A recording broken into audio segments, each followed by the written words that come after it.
using me on my phone. I'm probably jotting down notes or questions. Okay, yeah, and feel free to interrupt anytime with questions. Try and like give times for them, but also feel free to just ask. Oh, Yeah. it's starting now. Yeah.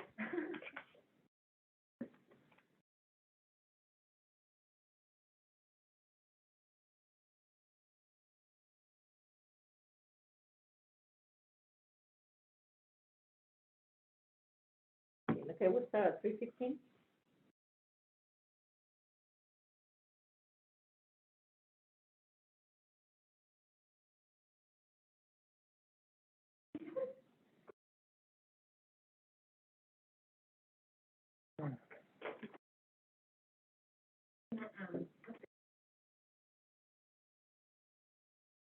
Without everybody else in the room? It's preferable. We go discussion. Yeah, they No know. problem. Yeah. Okay. Like my hand movements. Very Okay. Larger than life.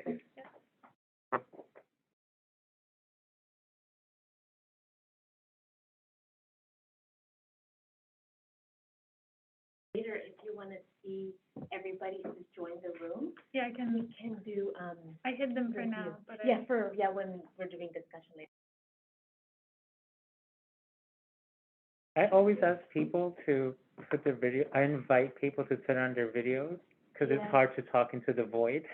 Oh, yeah, right now, everyone is, video cameras off. Well, that's what I do. I don't know what your preferences are. I always have people. I just feel like I should talk to at least one person, and I'd rather just have their faces all over the screen, and I just keep moving it around as I talk around my slide. oh yeah, But I'll get distracted if I see that though.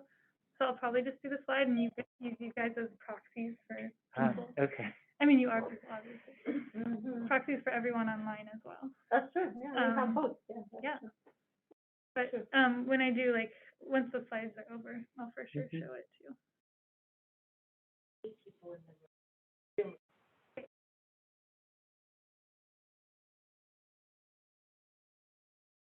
You want to start now or wait a little? You can start now? Okay. Well, welcome everyone. My name is Luisa Blanco. I am a professor of economics at Fairbairn University and part of the board of directors for CHIME, and then I was a scholar scientist at CHIME, I think 2012 cohort. So I wanted to introduce our presenter, and it's an exciting seminar because we're here in person, some of us, some of you are virtual, and this hasn't happened in many months, right? So this is exciting, and we're very thankful for Jessica Hayes for being able to be here with us. So Mrs. Hayes, she is a research programmer at RAND Corporation. She has extensive experience working with RAND HRS data. She's also a UCLA graduate, so she has an economics master's from UCLA. So to hear a lot of UCLA people. So I will let her talk more about, what she does and hopefully, we'll learn a lot from her about how to work with the HRS data, especially with the RAND products. I think I have used those myself, and I found Jessica in a workshop I took virtually over the summer, and I was very excited for her to be willing to provide you with her expertise. So thank you so much. Thank you. I haven't heard of that in the Zoom room.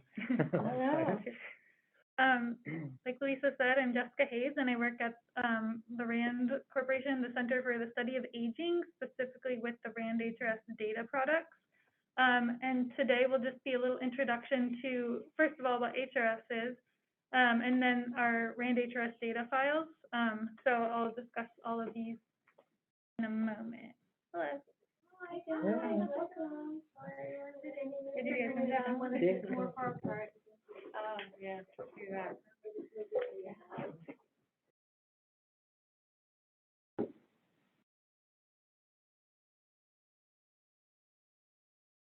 first, I just want to acknowledge our funders. We get funding for the HRS data collection and RAND HRS data development from the Social Security Administration and the National Institute on Aging. And then the data is developed by the RAND HRS team within the RAND Center for the Study of Aging. So that's probably about 8 programmers, myself included, where we take the data that HRS collects and administers, and then we make a user-friendly version. And I'll discuss the details of that in this presentation. So first, if you don't even know what the HRS is, it's the Health and Retirement Study. It's the premier U.S. social science data set for studying the older population over age 50. It's been fielded every other year since 1992. And as mentioned before, the actual survey design, data collection, and public data release is done by the University of Michigan. And then the topics covered include health, income, wealth, family structure, employment, history, et cetera. There's just anything you could imagine they ask about. And it's a longitudinal data set, and it tries to be representative of the U.S. population over age 50. They follow the same people over time, like I said, every 2 years from 92 to 2018. So every so often they need to replenish the cohort, and so a new cohort age 51 to 56 is added about every 6 years. There's about 20,000 interviews per wave, and in addition to the general questionnaires that questions that you would expect, there's also like interesting and exciting new content, including like biomarkers, genetics, and you can also link them to other special studies, including Medicare data, Social Security, and a bunch of other things. I will note that the like health biomarkers and like linking to Social Security is not something that is on the RAND HRS because it's not public, but you can easily access that, and we'll talk later about why you still want to use the RAND HRS. If you have used the RAND HRS before, we have a new naming convention, but I think a lot of you guys are new, so I won't stay too long. And the reason why to use the RAND HRS data files is mainly to save your time and effort. So the example I gave before with the health biomarkers, we don't have that data on the RAND HRS, but you'll be spending your time coding up that data, and so you don't need to worry about income, for instance, because we've already coded that up for you. Or even just basic things like current job tenure links seems basic, but the way the questionnaire asks, it can be complicated to code, so we just provide that directly to you. It's also helpful to have like a quality and consistent data set that's used by many researchers. You know, if you say, oh, I'm providing the RAND HRS data set, that's something that, you know, lots of people use, and you can just provide that and make sure you cite it, obviously, but it can be helpful just as a starting base for your research. And a lot of researchers only need to use the RAND HRS data files, and they don't need to merge on any of the core or raw HRS data itself. And finally, you can help contribute to a community of data users. You can examine the quality of variables in your area of expertise and provide feedback for the aging research community. As mentioned before, it facilitates that longitudinal analysis because the RAND data files contain observations for every individual who has ever completed a survey from the HRS. And then these variables are constructed to be longitudinally comparable across survey years with consistent naming conventions and extensive documentation. Because in the raw HRS, the naming conventions are not intuitive, and also they don't stay the same across waves. From 2002 on, it got a little better, but before that, you couldn't really compare the variable names. And so RAND HRS data helps you with that consistent naming, and then we provide this documentation so you don't have to look into the raw HRS data set documentation all the time. We still recommend you do, but the RAND HRS data documentation can be a start to help you handle all of that cross-wave changes in the survey instrument, and just when the variables sometimes change meaning. Here's an example of the variable name. All of our derived variables in the RAND HRS data files follow this standardized naming convention. The first letter is who the variable reports on, the respondent, spouse, or household. The second is the RAND HRS wave, and then the third part, the last part, is the variable stem, in this case, self-reported health. And it says respondent and spouse, but that's one thing we get a lot of questions on. the HRS does not have a house, like a householder and then a spouse. Everyone is considered a respondent, and then if you have a spouse, that spouse is also considered a respondent. But we provide the spouse's variables on the respondent's level, just for ease of, you know, working with the data. But if you don't want that, you don't have to consider the spouse variables. As I mentioned, we provide extensive documentation. So for all of our derived variable data sets, we'll provide in like our code book, which at the end I can pull up the code book too if we have time. But we provide the variable list for each wave, which contains the name, label, variable type, some descriptive statistics, categorical variable codes, like a frequency table, for example. We explain how we constructed it, and then the main thing is the cross-wave differences that I mentioned. So if the variable has changed in the original HRS data, we describe any changes that may impact your longitudinal analysis. And then we also include the variables, the core HRS variables that were used to construct our HRS variable, RAND HRS variable. Here is a map of all of our data products, including the data products that HRS provides. And you'll see two parts to it. On the left is the HRS core public data release modules, and on the right is the CAMS data, which is consumption and spending and time use. I actually never remember off the top of my head what it stands for. Sorry, but and then the FAT files are something that we make to begin with, and then that helps create our derived data sets. So all the ones in white are our derived data sets, variable data sets, and then the RAND HRS FAT files are kind of closer to the raw HRS data. So we'll talk about all of them in much detail. Yeah. So the RAND HRS longitudinal file is our flagship product. If you're working with HRS data in general, and especially RAND HRS data, we recommend that you start here. You may just be able to use this data set, and that's it, but you could also expand and merge on other data. So yeah, it's the easy-to-use entry point to HRS data, and it contains a rich subset of HRS information for every individual who has completed at least one wave of the core HRS, along with their spouse variables. Currently, it's available for 1992 to 2018 with the core data, and 94 to 2016 with the exit data. But the next version will have the 2018 exit. And then exit data is similar to a core interview, except it's done with a proxy after a respondent has passed away, because you can gather a lot of information about end of life after the end of life. And all variables have the standardized naming convention I mentioned and are well documented, and also easily merges with other RAND HRS data files, as well as the HRS data modules. Here's an example of our current, the number of waves, and then the corresponding survey year and cohorts. So it started in 92, like I mentioned, and then it's gone up to 2018. And then on the right, you can see the cohorts. They're added every 6 years just to keep that cohort population replenished.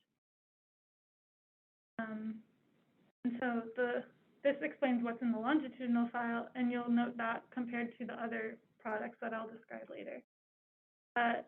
The derived variables are drawn from the tracker and the respondent and household level modules of core HRS data. The main sections include demographics, health, income, wealth, family, retirement plans, employment, etc. And we have key variables, or like our identifying variables, are the HHID-PN. That's something that you should keep in mind, and that's what you should merge when you're merging any RAND HRS data set to another RAND HRS data set. If you are merging with just HRS core data, we recommend just doing HHID and then PN separately. And then we have HHID-PN for the respondent spouse variable, and also in wave, which indicates which wave the respondent has completed in response to. So here's like an example of what the core data, we do with the core data, and to make it more user-friendly. So one question would be, a respondent is asked about the job start date at their first interview, and then in a next interview, if they're still working at the same job, then the job start date question isn't repeated because it would just be the same. So in the raw HRS employment data, the question name is J020, and then for the spouse, and then they'll have a start date. So here's an example for a spouse, or Jack and Jill, two respondents who are in the data set. And in 2012, it says that they said, yes, they're still working, and in the same place is answered in a later question that we don't include here. And then in 2010, the same thing, still working. And in 2008, still working, but that's when they started because it was their first interview. And so they both provided start dates. And so in order to provide that information in the RAND HRS, we clean it up. And so we'll just carry that information forward. So in this example, we provide job tenure for number of years. So for Jack, it's 14, and for Jill, it's 10 years. And then that way you don't have to go back and look at, you don't have to go find that one variable 3 waves back. You can just look at the year you're interested in, the wave you're interested in, and then you can have job tenure right there. Another example is the stat files, and this is something we create because, like I said, the RAND HRS longitudinal file has a rich subset, a large subset of a lot of things HRS asks, but we don't have everything just due to time and budgetary reasons. And so there may be variables that aren't on our file that you're still interested in working with. And so instead of even going to the core HRS modules, you can use the RAND HRS stat files, which help combine the modules into a more easier way. So we haven't derived any variables in this file, but we've made it a little easier to work with. So there's one file for each survey year instead of multiples, and it contains the raw HRS variables from each of the household and respondent level core modules. And then we merge it to the respondent level, and so you can easily also merge it using HHID PNS. Here's how it kind of combines. So the household modules will have questions asked by the family respondent, FAMR, and the financial respondent, FINR. And so those are only asked to one individual in each household. And then the respondent levels are asked to every individual, like 1 or 2, depending on the number of respondents in the household. And that includes demographics, et cetera, cognition. And then we merge all of those onto the respondent level FAT file. And so, as I said with the household, they're only asked of one member, and then we make sure that information is attached to both the respondent and the spouse. So while we don't create cleaned derived variables in these FAT files, we do provide some additional variables just to clarify to whom the information applies. So here's an example of wage and salary. It's only asked to the financial respondent. And then going back to our Jack and Jill example, Jack is the financial respondent in this example, and then we have the spouse ID, and Jill is not. And so Jack is asked the salary for each of them, and we provide that information, and that's in the raw data. And then in the cleaned version, we provide that information on Jill's file as well. And then we also add those additional variables like KQR020 and KQP020, P for partner or spouse, so that it's lined up with who is who. So you'll see for our amount, KQR020, in Jack's level it says 300, and in Jill's it says 1500. So that can be useful if you're working with those data from the household level, if you want something that's already assigned to the correct respondent.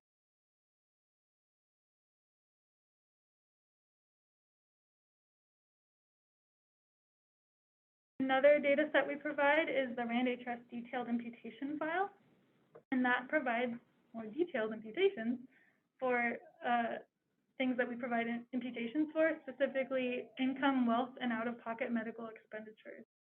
And it's kind of like a sister file to the longitudinal file, and it's meant to supplement it with these additional variables. In this file, we provide 2 sets of wealth imputations. One is called cross-sectional and one is called cross-wave. The difference is how we impute it. Cross-sectional only uses, it's a model that's created estimates using only data from the current wave, and cross-wave uses estimates using data from current and adjacent waves. We recommend you use cross-wave unless for some reason you've already been using cross-sectional and want like the continuity. The imputation methods, that process is complicated, so I won't go into it too much. But the basics of it is that it's progressive. So first we impute ownership. So if someone says, oh, I don't even know if I own a house, that's a bad example, but you know, bear with me. And like, so if they say, I don't know if I own a house, then we'll impute whether or not they own the house. And then after that, somebody might know that they own the house, or we've imputed that they own the house, but they don't know how much it is. And so then we impute brackets, because some people can give brackets like, oh, it's between 200 and 300,000, for example. Oh, imputing is just like a method of coming up, not guessing data, but you know, statistically figuring out data based on information we have. And so the example here is like a house. If we don't know the value of the house, then we're going to impute it based on their demographics. For instance, we know like, oh, they are 50 years old and they have a wealth or they have an income of 200,000 and they're married. We use some of that information plus, for instance, the other information they've given us to impute the value of that home. Especially with the home, like once we get to, oh, we've imputed their ownership, we've imputed the brackets, then we're imputing the value. We base it off what other people say their home is on. They have their home, people who have similar characteristics. So, and there's many ways to do imputations. One basic one that we don't use here is like mean impute. So anyone who doesn't have a value will just get the mean. For instance, we do a couple of different versions. So yeah, first we do ownership, then we impute brackets. And then within brackets, that means we have a bunch of different brackets. And so people within each bracket will have a different type of imputation method. One that we use commonly is nearest neighbor. So the nearest neighbor, aka the one who's like most similar to them with their demographics that we've used, they will just be assigned that value of the same house or asset or whatever we're imputing. If you want to know more, though, we describe it in our code book. And if you want to know even more, there's a paper that you can look up and read all the nitty-gritty details on. So yeah, that's another reason, like just circling back of why you want to use the RAND HRS data products is that you can use this. So for instance, income, you really don't want to have missing income or wealth in your, like if you're doing a regression, for instance, you know, health outcomes based on income and wealth. And so since missings are non-random, we make sure that providing this imputation avoids having missing data. And if you are concerned about imputations and you want to do your own thing, we do provide a flag that says what level of imputations were done.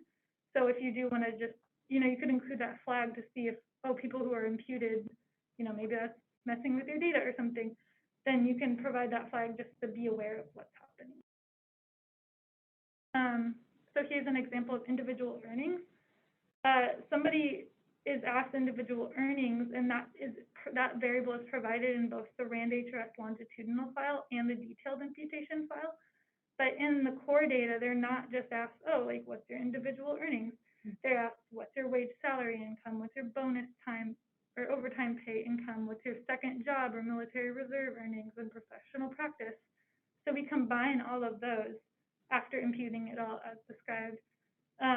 And then we also provide additional details, the ownership flag, or the imputation status flag that I talked about, and then also ownership, which will just indicate whether or not the respondent receives any income of that type.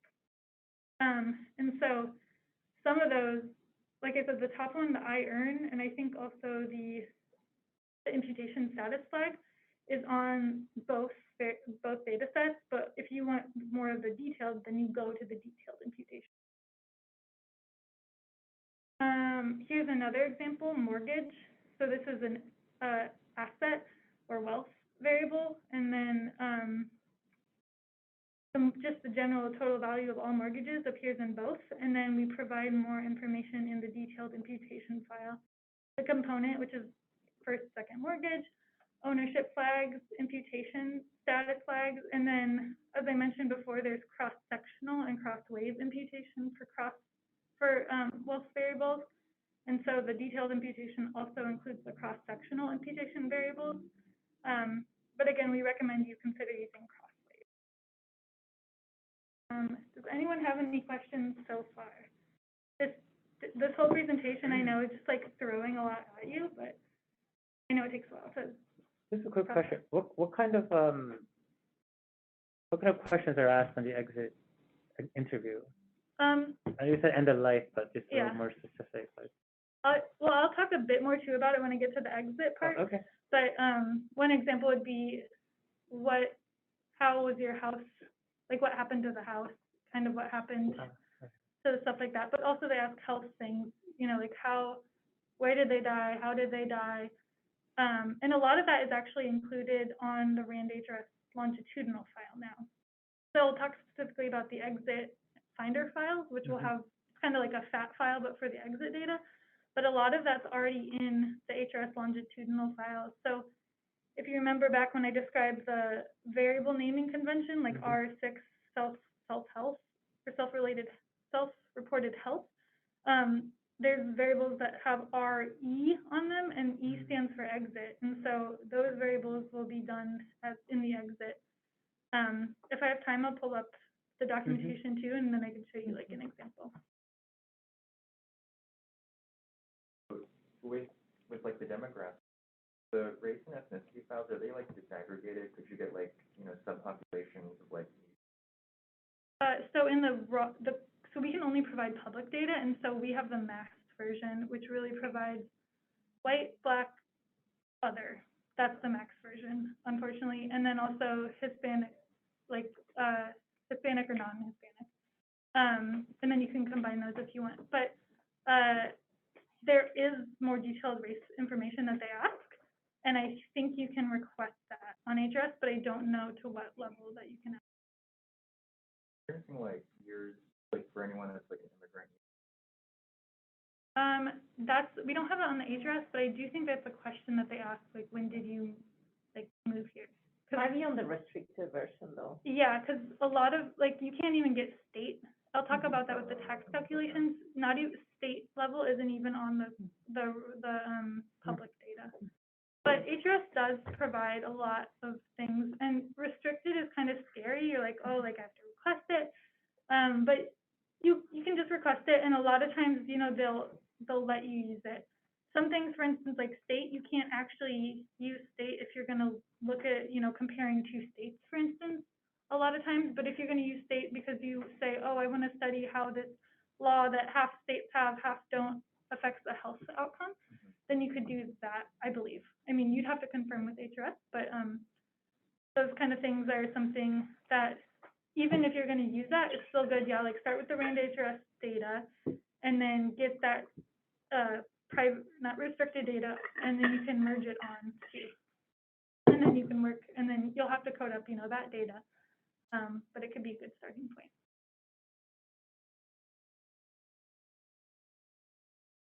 I think just Spanish, yeah. I think it's just Spanish, yeah. Are they marked? Yes. And there's a variable that you can see that. We don't actually have it on the longitudinal file, but we should. There's a lot. There's like so many things that, again, like time and budget, unfortunately, is a restriction. So, but we have a long list. So if you guys request things, like we have a huge like list and like want to do list basically, and those kind of things are on there. But it is on. I believe it should be on the FAT files. Yeah, so you can plan it year by year. So that's how I did it sometimes, like going or not there. But then it's a huge advantage to have the RAND product because everything else is clean, right? You only have to clean a couple. You've already cleaned it, you know, you can share that as well. Of course, yeah, I'm happy to. And then that helps. Some of it, yeah. That helps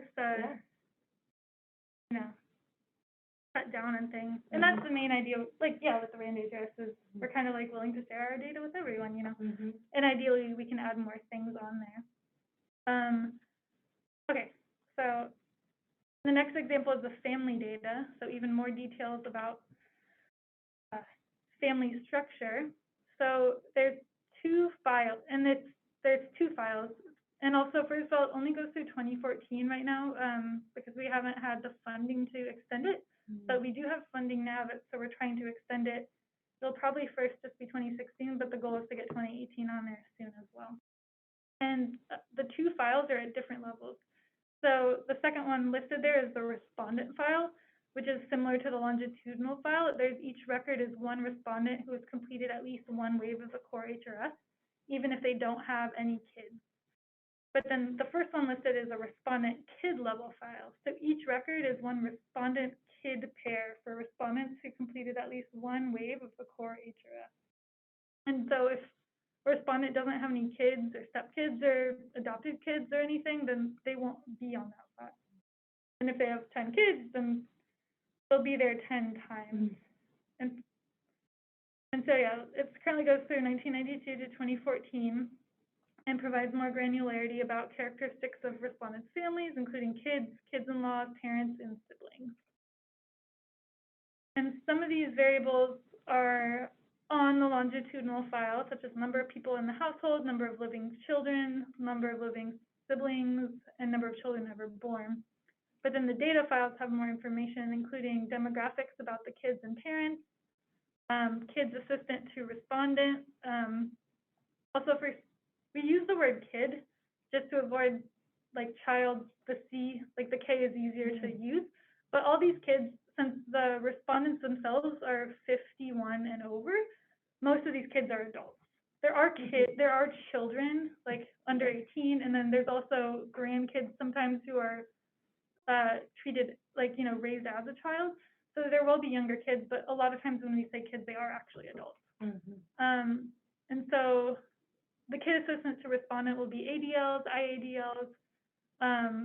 You guys probably know what that is, but I didn't before I started at RAND. So ADLs are assistant of daily living, activities of daily living, and then I don't remember, but it's more things like helping with finances and not things as much as like getting dressed and using the restroom, which are the ADLs. And then finances as well. And then the respondent assistant to the kids is childcare and finances, and then also respondent assistants to parents and sibling assistants to parents. So here would be an example of financial assistant to the kids. Pay wave TC amount is the amount of financial assistance over 500 provided to an individual kid in the last 2 years, and that's on the respondent kid file. And H-wave TC amount would be the total amount of financial assistance over 500 provided to all kids. And these variables, the variables, HRS variables used in the calculations are in the family structure, children, and transfers module, E_TC. So this is in general with the family data that a lot of the HRS raw modules are not included in the HRS stat file because they're not at the respondent or household level. So if you are going to work with family-related data, it's really useful to just start with the family data files before you dig into the HRS core. And then we'll talk about the CAMS data. So it's a user-friendly version of the Part B of the CAMS survey, and so it contains the annualized, cleaned, and aggregated spending and consumption variables. And it has data from all waves of CAMS, which is every odd year beginning in 2001.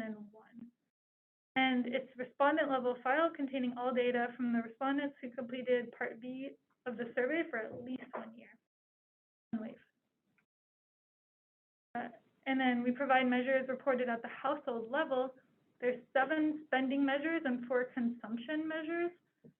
You can read the different types. One is household, durables, non-durables, and then consumption. I'll give an example of durables. One durable would include like a washing machine. And so you don't buy a washing machine every year. And so that's where the consumption comes in. The durable would be, oh, you bought a washing machine, then that total price is on your spending measure for that year for durables.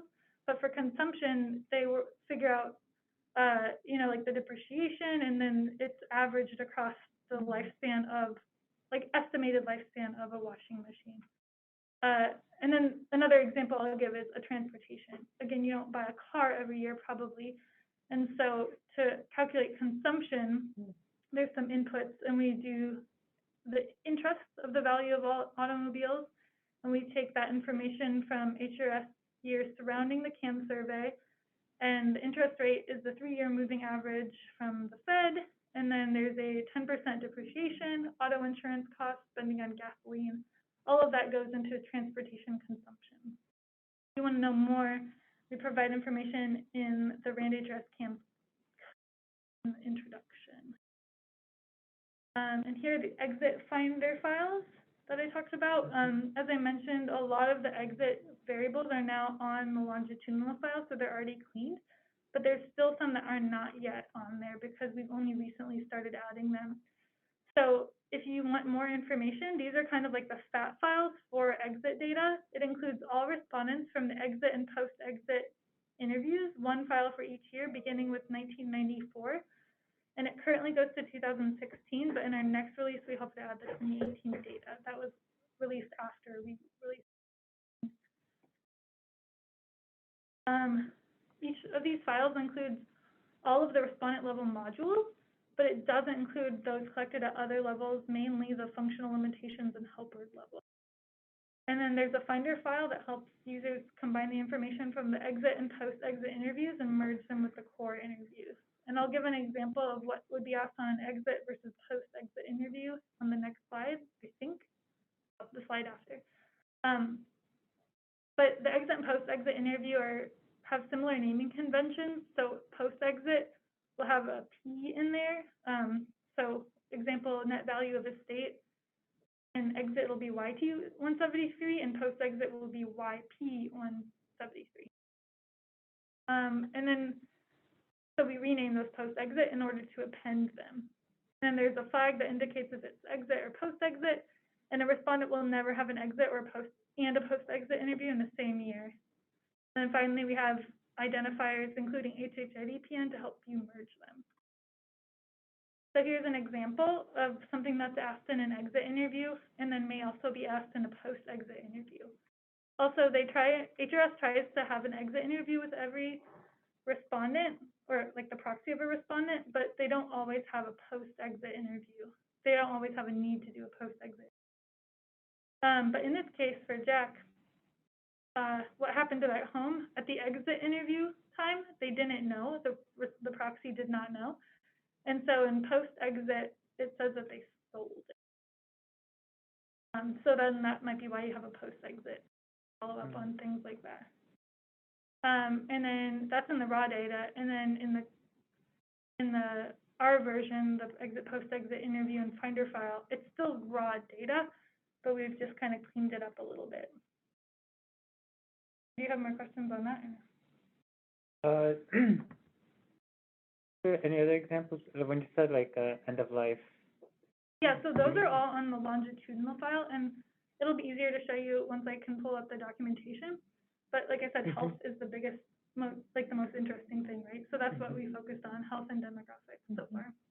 We hope to do more, but like this, I mean, I think that's interesting, but we haven't added that because it wasn't as urgent, we felt, as adding the health variables. Okay, tax calculations. Finally, tax calculations are also something that might be interesting because we provide income and wealth, but a lot of times your income and wealth might not match. It might be more important to know after tax income, and a lot of times income is provided pre-tax. That's what's asked, and so your tax depends on some demographic variables and also where you live. And so we use the NBER Internet Tax Sim calculator to calculate these, and we currently do it 2000 to 2014. We hope to extend it later, funding permitted. And we provide 2 files for each year, and it's the tax sim inputs and the output variables, and then the raw variables used in that derivation. We also provide marginal tax rates in addition. So, because one thing that might be interesting is, if a household had income that increased by these finite differences of 1,000, 5,000, 10K, or 50K, how much more would the household pay in taxes? So we provide that information as well. And again, the reason why is because a lot of times respondents are asked to report their income before taxes, but for economic well-being and saving behavior, after-tax income might be more appropriate. And then the income variables, like I mentioned, include demographic variables like marital status, and then also wage, salary, income, deductions, tax year, etc. And we take that information from the longitudinal file, detailed imputations file, and FAT file.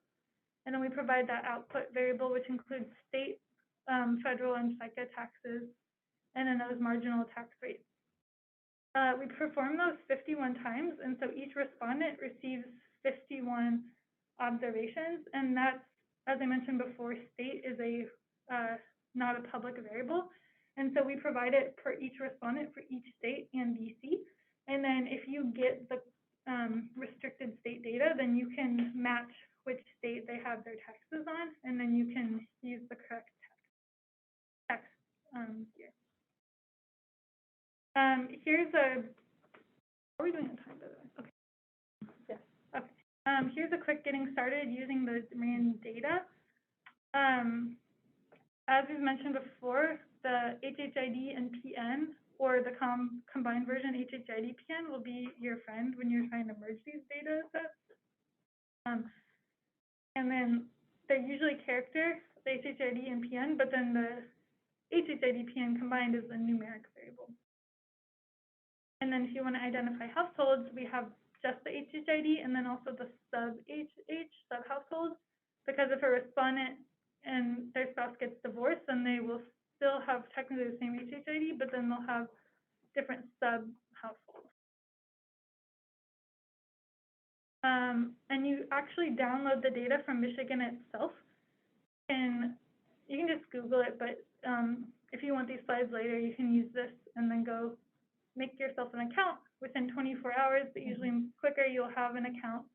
And then you can go ahead and go to the data downloads link, and you'll end up at this page. And then you'll click under public release data, you'll click RAND HRS data, and then that'll take you to our RAND HRS data products. Even without an account, you can click on it and look at this information, and you can download our documentation and see a little info about each data set here. But you'll really need an account to download the data and really use it. We include SAS data and SPSS right now. Those are the data types that we support. And then it all comes in a zip file, so it'll include a README or a code book. The formats file first if you're downloading the SAS type, and then the data file. Oh no, it would be really big for Excel. Or like R. R you can use data. There's we technically don't support it, although like the goal, and I know people are using R and Python more, so like the goal in the future could be to do it, but we don't currently do it. But there's a package for R that you can import as data sets, and so you can just use that. Is what set up for SAS. I know as many people use SAS anymore, but we do use it to create the data set because it is just good on data creation for large data sets. So this is just something that's also on our website. If you need to know, there's like a setup that you do for the SAS form. And then just a simple merge. Again, this isn't SAS, but you would do something anyways. But the main point is you would only keep the variables you want to use if you are having like data size limitations. If not, load it all up. And then the main thing is you'll merge by HHID PN if you're doing all RAND HRS data sets. But if you're mixing with core HRS, then again, the easiest is just to do HHID and PN separate. And then if you are working with the data, there's overlap cases. Just be aware of it's in the beginning. The cohorts that I mentioned, at one point, a couple of them were interviewed in 92 as HRS households, and then they were switched to head households. But you can read up on that in the code book if you want. I'll pause for questions, but then I can also open up the data code book so we can look at that more as well. And then our website's super helpful. It has our code book, information about our data sets. And then this email, you're always welcome to email it, but especially if you've been to this presentation, you can say, hey, I was at the CHIME presentation, and we'll make sure to, slide you in and make sure you especially get help. We can't provide, extensive programming help. We just don't have the budget for it, but we're happy to help you get started. What? I had a question about the weights with like the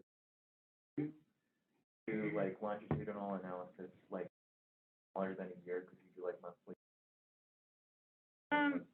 So it's kind of hard because the surveys are only every 2 years. Oh. Yeah. So, I mean, depending on what you're doing, so I can't imagine an example that would work with that. So I don't think so. But yeah, probably not. I'm still open for questions, but I'm going to try and open this.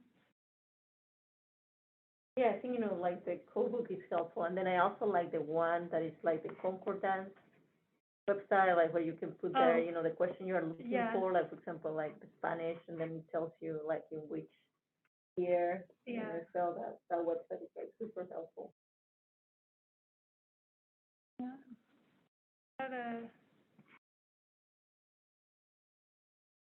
I'm going to do a new share, my whole screen, I think, is the best. And this thing.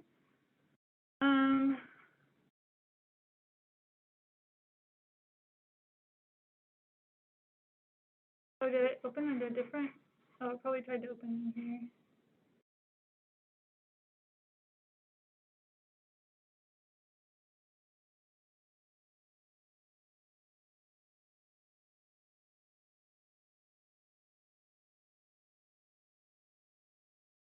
Okay, so that's not directly to our information, but here is our information. And here's an example of the PowerPoint I just presented. This one's slightly out of date, and I won't click it because it'll just download the PowerPoint. But one thing, if you can notice on the PowerPoint, is I have comments under it, or notes.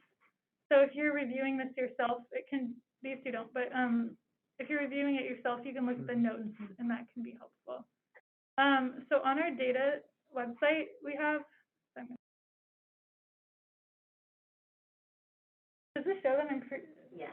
Okay, yeah. So on this data website, here are all our data sets, and you can click on them just to find more information.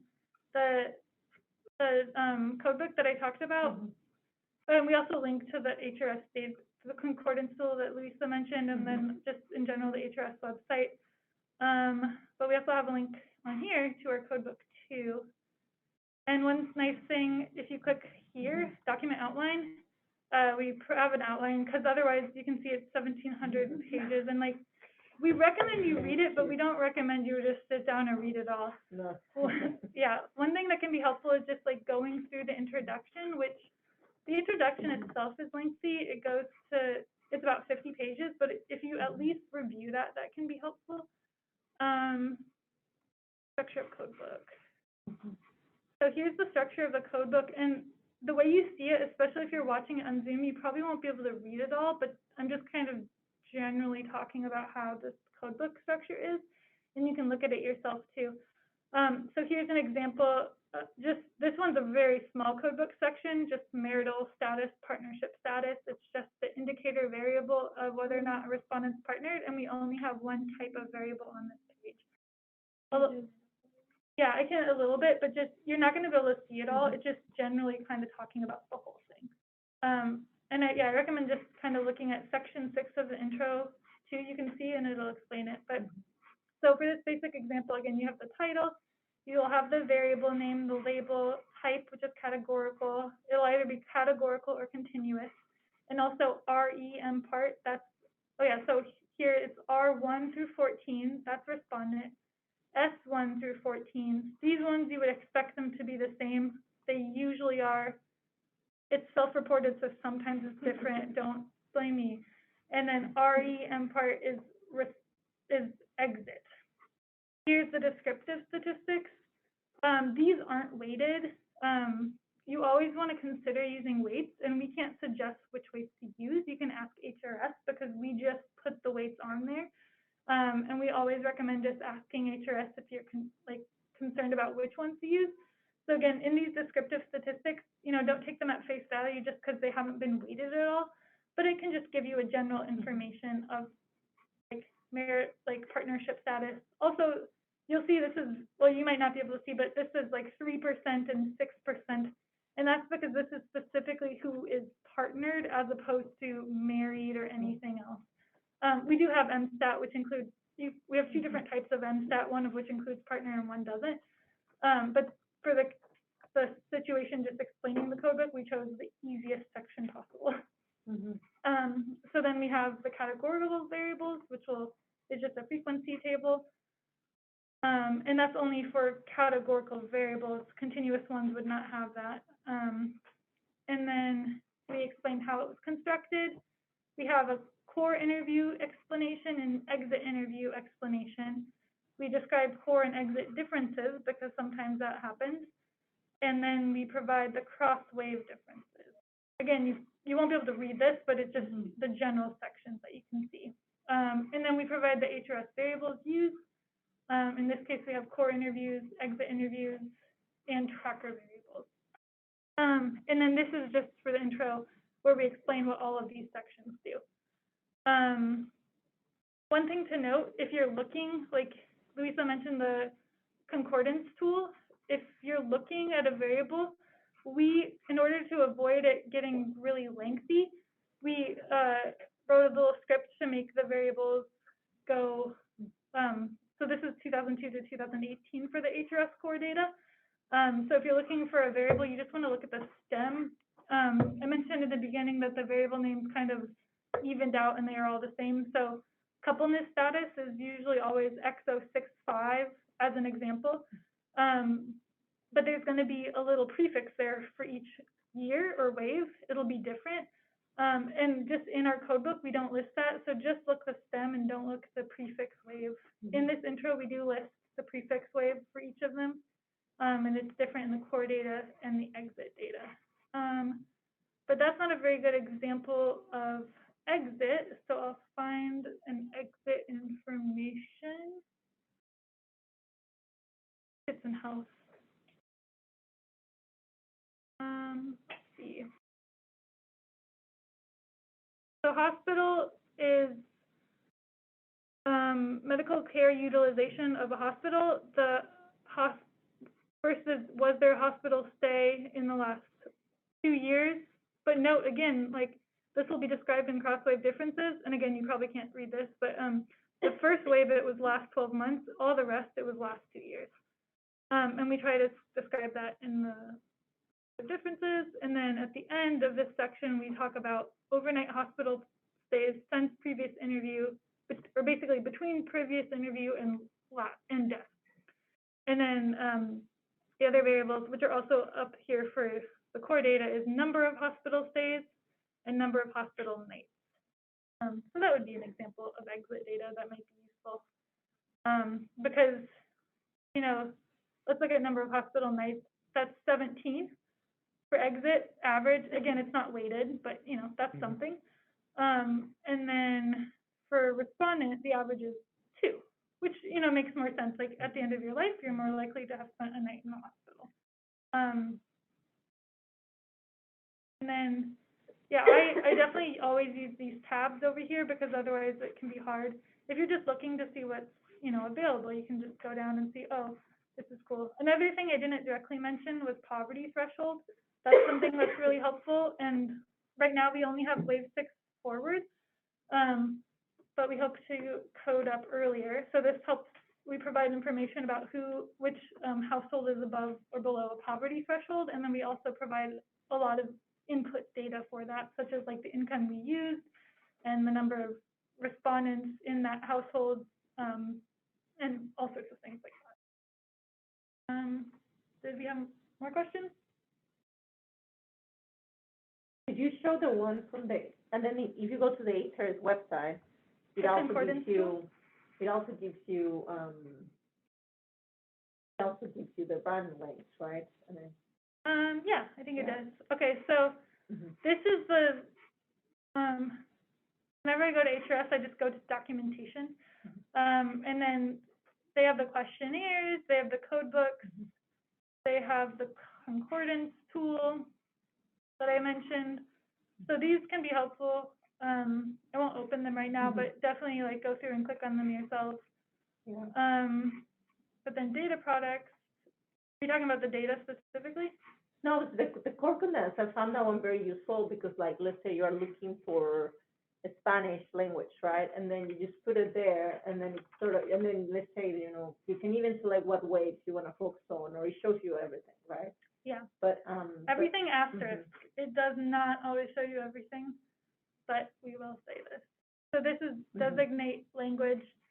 So then we can click on that in 2000 and yeah, it will pull up self-English, self and proxy English. then you I can think go there's and another see one too. how the questions are asked in the different ways, yeah. Yeah. That's just an indicator one, but there's definitely ones that ask. That, yeah, give the question text, which is very helpful, and like anything they're supposed to prompt and stuff.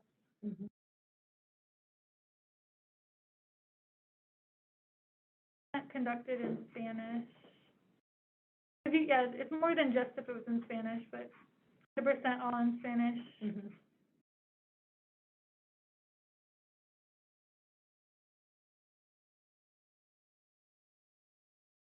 So how can you go through how you Oh, obtain that? yeah, so some places, we don't have this yet, you know, you can just download and click which one you want, like, I guess, was that, I'm thinking something ACS, something like that. We don't have that, you download the data, so here's the data, and HRS data, not logged in right now, but if you Can't select which variable. yeah, you You don't, gotta get the full database, Yeah. and then you have to clean it, like, you kind of have to look up, like, what do you want to keep? so here, yeah, you download it all. Yeah, this, it says it comes with the codebook, the data file, and everything, and in this example merge,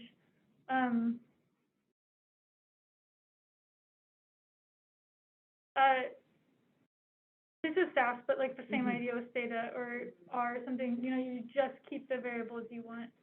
And Do you you can do make that. public some of the coding or not? I'm trying to remember, like, You can request it, we provide it upon request, if you Okay. like. Because let me give you an example, like, for example, you'll download the big data set with all the different waves. So they are horizontal. So there is a very nice code in this data that will make a panel so that you get a repeater for each individual. But like, Yeah. that would be an example of a code. You Yeah. can request it?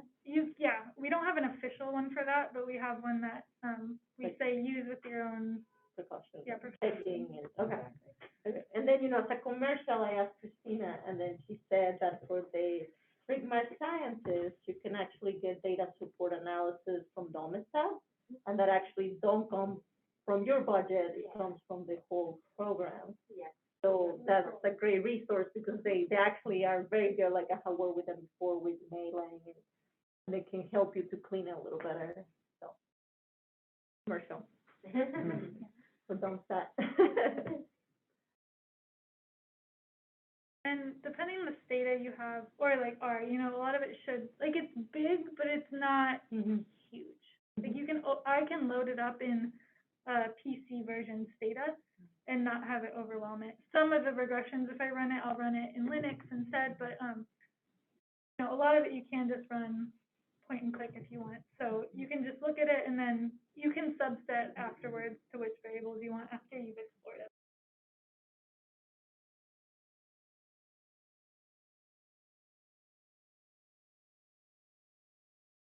Do they have information on people's like sexual identity and sexual orientation, or has that been added? It hasn't been added in the RAND HRS. I'm not sure about.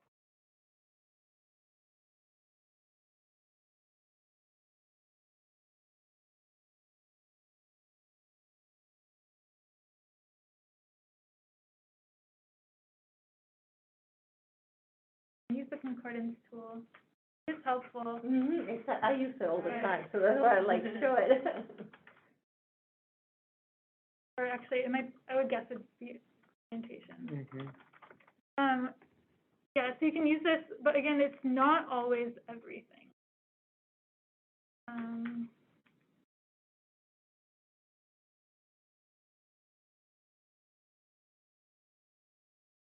So it looks like there's, it looks like it just started in 2018. This MLB, so if that's what I'm thinking, leave behind. Sometimes in the leave behind, they'll have questions that aren't asked every wave. So it looks like they are asking it now, but it only started 2018. This doesn't have 2020 in it yet, but they did do 2020, so my guess is it'll also be in 2020. Isn't good for, past information, but Right. going forward, it could be cool. LGBT people don't retire. I know. And yeah, it also like gender, it Works forever. doesn't update that either. So it started in 92, and once it gets started, it's some of these things you can tell that it was started in 92. So yeah. Going forward though, it looks like hopefully it'll. And I feel that for some analysis, I mean, you don't need to go all the way to the 90s. I mean, at least on my RCMAR projects, I just started in the 2000s, or you can even. You can start 2002 and later. Right, because I think the survey changed. Help yourself, yeah. Yeah, so. Yeah. I like the 90s, so I'm plugging the 90s. I'm gonna leave it at that. So Damn it. is there a way to ask questions from the audience? No, we were asking them if they had any questions. Okay, okay, good.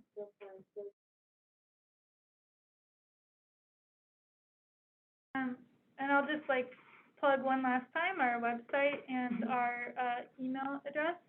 And I'll make sure I kind of combined two things. I just added a couple slides here, but definitely feel free to email us or go to our website. It's always good to explore yourself first, but don't, if you're banging your head on a wall, just ask and we can help you. Thank you. Yeah. You'll share this with Christina so that she can share. Yeah, we have it. Yeah, We have it in our perfect, computer, perfect. and then we also took a recording, so we'll post that on our website. Any evals need to be done? We'll do the evals online. So we'll send it to this group. I took down who attended. Yeah.